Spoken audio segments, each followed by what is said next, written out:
A desperate wife took her husband to a homeless shelter and left him there overnight without his belongings.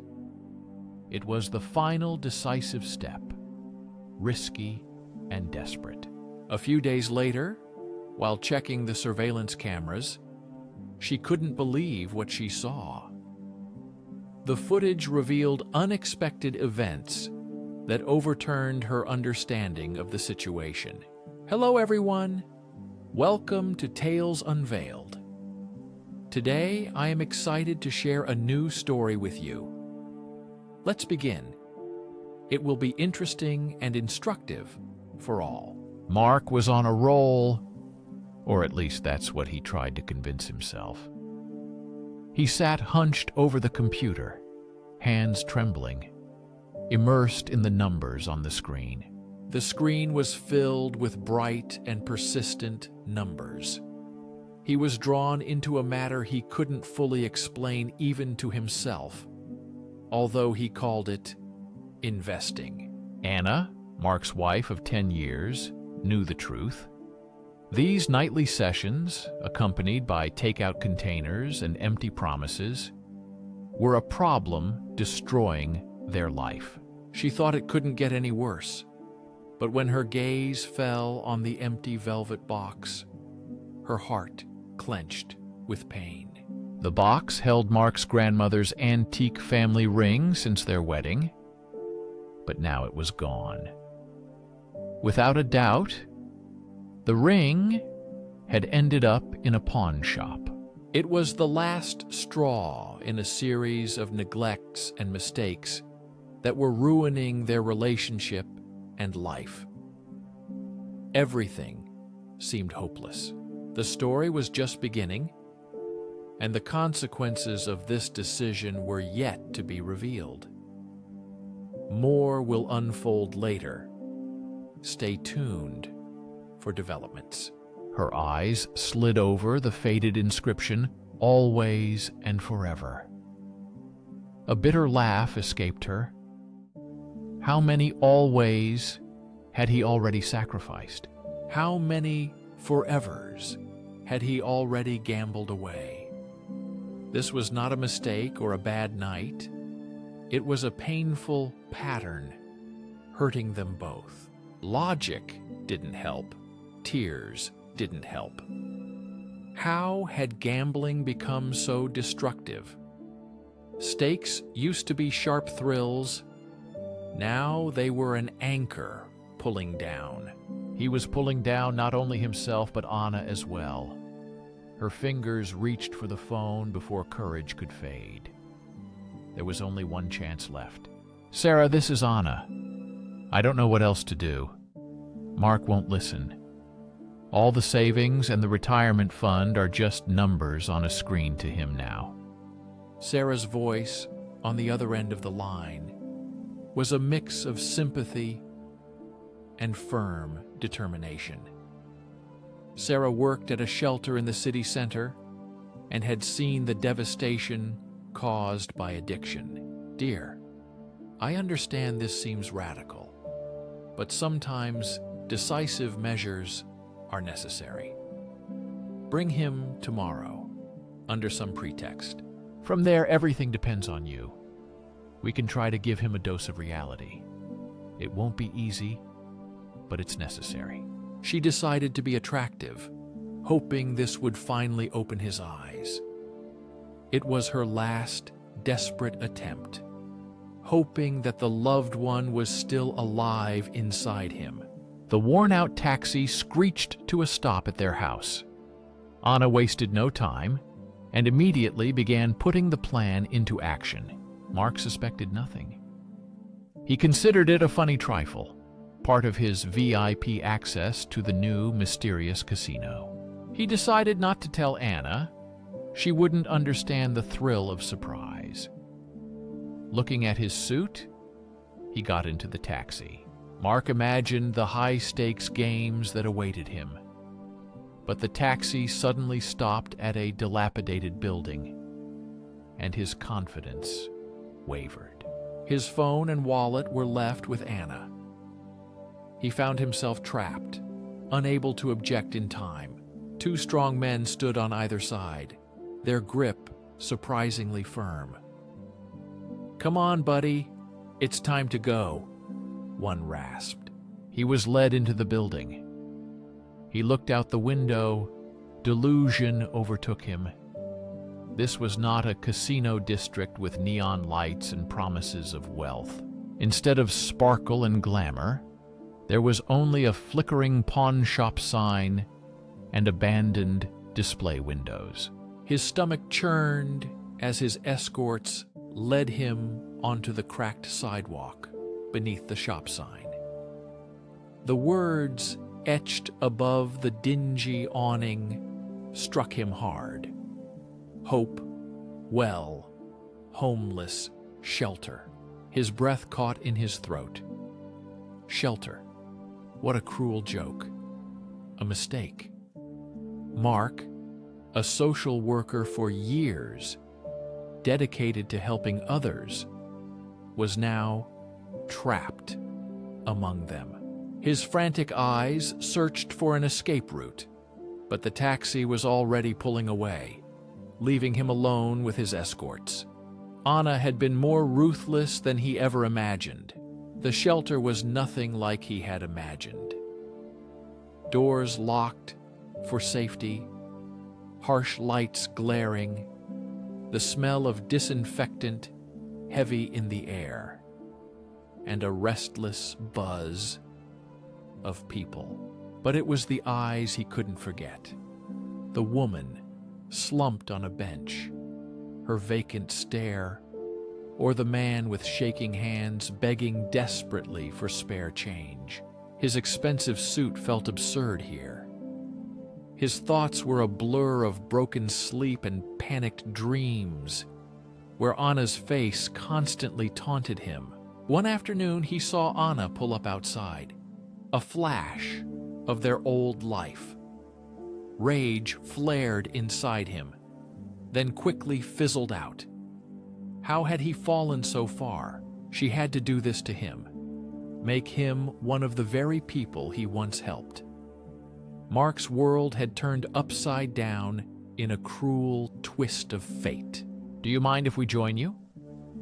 A gentle voice interrupted his thoughts.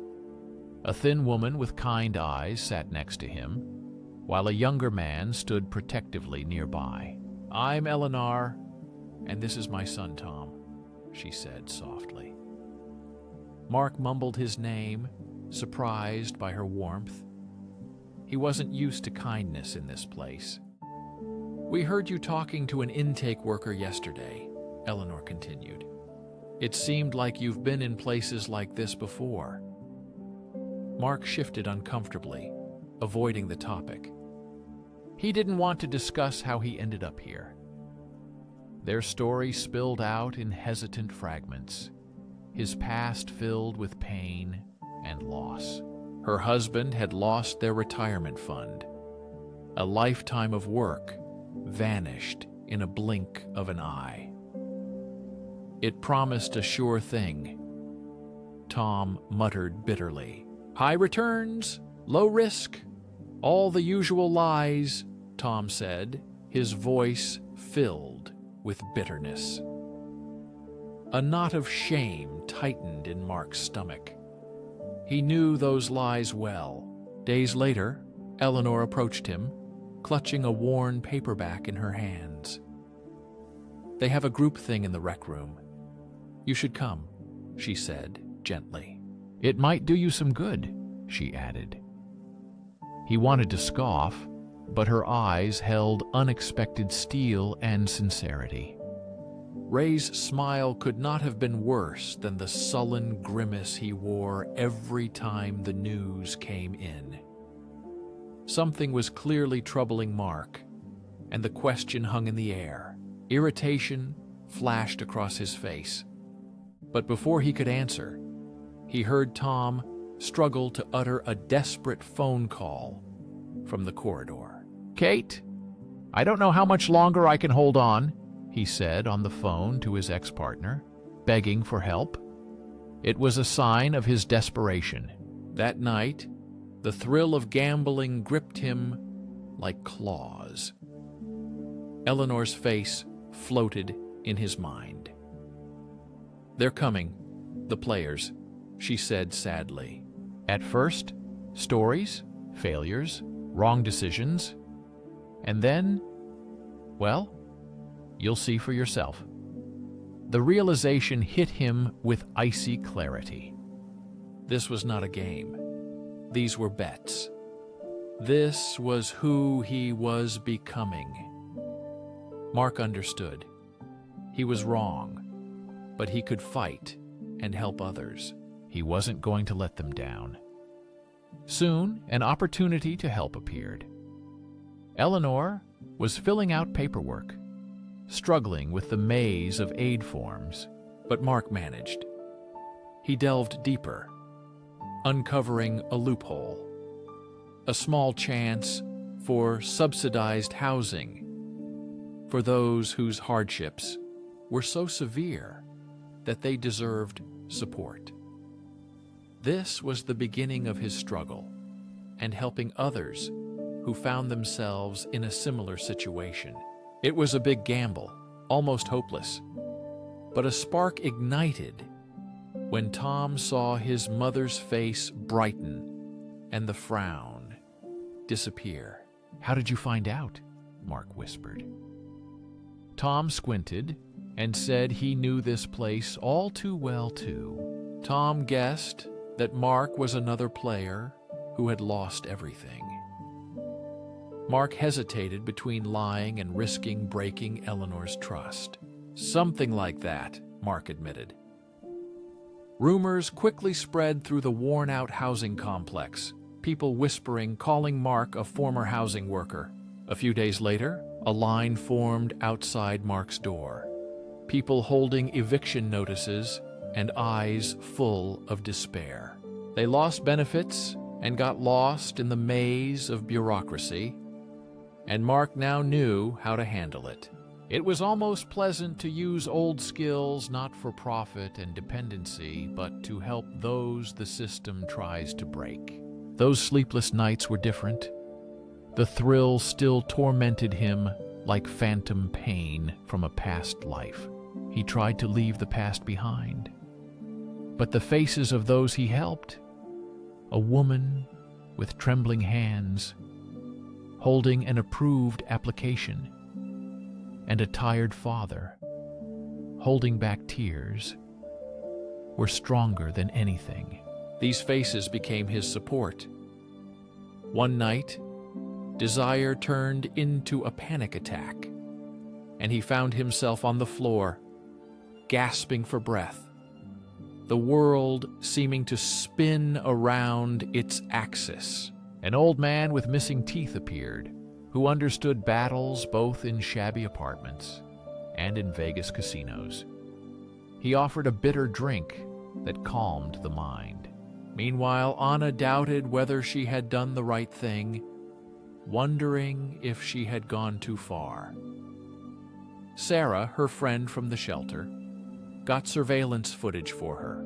Anna barely recognized the person on the screen. The grainy video showed the daily hustle of the shelter. Anna's fingers tightened on the mouse, her stomach twisted with anxiety. There he was, among worn faces, moving unnoticed. Every frame reminded her of what she knew but did not want to admit. Mark showed quiet efficiency, nothing like the man Anna remembered. He seemed different, a person with a new purpose and meaning in life. He offered the frozen woman an old blanket, his smile tense but sincere. He patiently listened to the incoherent story of an elderly man. His own fatigue receded for a moment. Sarah was right. The changes were obvious, and the good deeds left no doubt. Anna found it hard to accept the new Mark, who helped others after he had destroyed their future with gambling. But she saw how the shelter affected him. A haunting sorrow was visible in his eyes. At that moment, Eleanor approached Mark, tears of gratitude in her eyes. You found a way. They are giving us housing, she said, sobbing. The application for subsidized housing was a maze, where proof of need was required at every turn. The piles of documents were so large they seemed capable of suffocating, designed to weed out those deemed unworthy. One day, while studying Eleanor's delicate file, Mark suddenly snapped out of it. A wave of nausea overwhelmed him. He realized that this scam was familiar, a twisted reflection of those he himself had once fallen for. A flash of memories engulfed Mark. His father scolded the promised investment returns that vanished into thin air. It was just a thread in a big, ugly puzzle. This thread led to a name. A slick real estate agent with a dazzling smile and eyes sharp as broken glass. Mark immediately knew what kind of guy this was. Such people prey on the vulnerable, twisting their schemes to appear legitimate. The odds were against them, but now Mark had a weapon forged by his bitter experience. Maybe he could recover at least some of what was stolen. It was not just a name. It was a spark of defiance. Enough in a world that had taken so much. Returning to the shelter felt like stepping back into the past. Anna was preparing for Mark's anger, for the accusations in his gaze. After all, she was the one who left. Mark hadn't slept.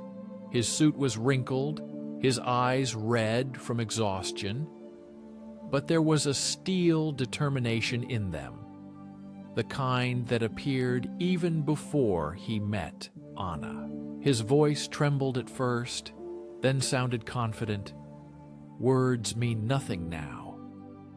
But look, he spread out the files, the evidence neatly laid out on the table before them. I know this world and can fight, even when it seems hopeless. Let me fight for them, for us, for the chance to fix what I broke. Anya looked at the papers, her eyes shining with hope, mixed with the bitterness of years of experience. Mark's promises were all she had for too long. I know he didn't flinch. This is not a promise, Anya. This is a beginning. Every day is a fight for something good that can come out of this chaos. One afternoon, Tom approached, his stern expression softened by a glimpse of gratitude. He handed Mark a note from that very lawyer, the cool one, as he said. There is a chance to get compensation, to make the guilty party pay at least something for what he did to Mom. It's not a victory, not a restoration of what was lost, but a spark of justice. It was a sign of defiance against those who profited from their misfortunes. Anya waited outside, her presence both a comfort and a harsh reminder of what had been destroyed. Mark began to speak, his voice slightly trembling. I saw what you did for Eleonora and Tom. It doesn't erase what I did, Anya, he said, the weight of guilt still pressing on his shoulders. But maybe it proves that I'm fighting not only what happened there, he gestured to the side, but also what is inside me. Understanding warmed her eyes.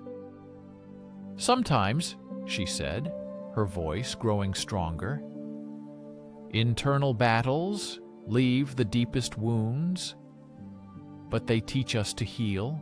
He reached out his hand, and she took it. The gesture was cautious, a fragile bridge. Can we at least try? He asked, a desperate hope flickering in his voice. Anya nodded. A tear slid down her cheek, leaving a sparkling trail. We can try, she repeated. It won't be easy, but fighters. Her voice trembled. Then she continued, fighters always find a way. It was a story of struggle and hope that touched their hearts. Did you like this story?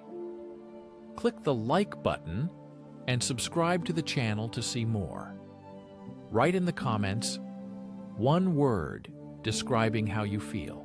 While you're here, watch the video currently on the screen. See you next time.